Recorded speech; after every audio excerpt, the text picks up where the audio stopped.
เฮาตึงเตียนทนแล้วเจ้าอามาตย์โลเฮาไปวันมื้อในมาหือหน่อยยาวคันน่ะโอ้ปุ่นเอ้ยมาปุ่นเอ้ยแค่คึกตอนเฮากว่าแล้วยาวไหนกันแม่อ๋อข้ามีขอถามอ่อนั่นขอถามแทงยาวเฮ้เฮาเตกว่าเฮ็ดสังตีหอสงเสื้อล่ะเฮาตีกว่าที่หอสงเสื้อย้อนปือว่าเจ้าเฮาก็อย่าเย้าเจ้าเฮาตีเลยหันจัดปานกวนเฮาแทงภายหนึ่งเพราะสักเฮาหลายดูคิงเลยป้ายวนก็ตีหลายเฮาหลู่ไล่หุ้นนะจัดปานกูลองอ่อเพราะกว่าเย้าเตเป็นหือเฮาตีนั่งถามตอบกันตั้งขึ้นนั่นน่ะเจ้าเฮาตีเลยลองปิ้งปอเจอตีเลยเฮียนหูลองหักเลื่อยภายรากาตีหยัดปักลงมามังลองในอ่ำสวนกันไรสีผัดพอถึงข้าวยามตีหูหังกุยมือเจ้าอิ่มจานเนื้อตั้งสลัมตั้งจังตั้งหังหลีตั้งหักเลตั้งเมามิงพอถึงวันนั้นเจ้าตีหูหังกุยเหลียกว่าละเจ้าอามาตย์หลงข้าก็ใครหู้ลองอิงอ่อยกันแลตั้งหูตั้งหันเจ้าในอยู่ กว่าละโคสังละในมังแทงขอถามกว่าละกว่าข้าเจ้าใจ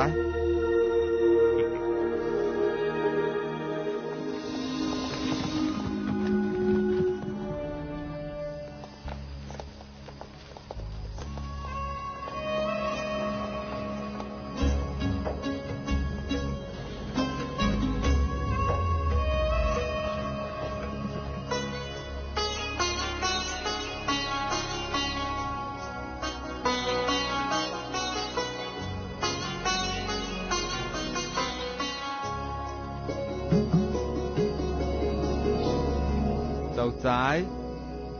ขอสงเสื้ออันเฮ็ดไว้ห่างดีห่างงามเนี่ยเปลี่ยนตาตั้งเสื้อเจ้าเขาตั้งเสื้อในตีในเย้าค่ะย้อนหับตอนเจ้าใจเขากูเจ้าเขามาค่ะ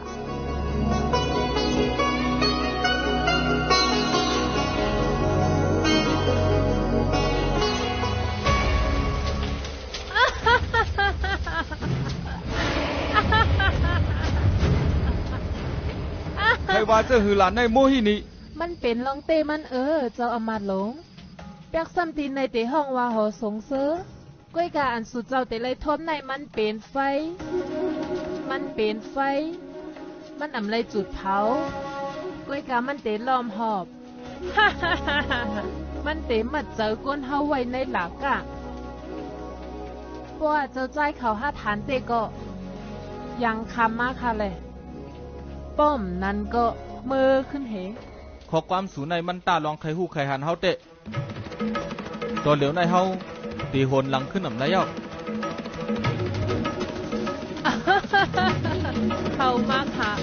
เจ้าอามาตย์ก็ป้า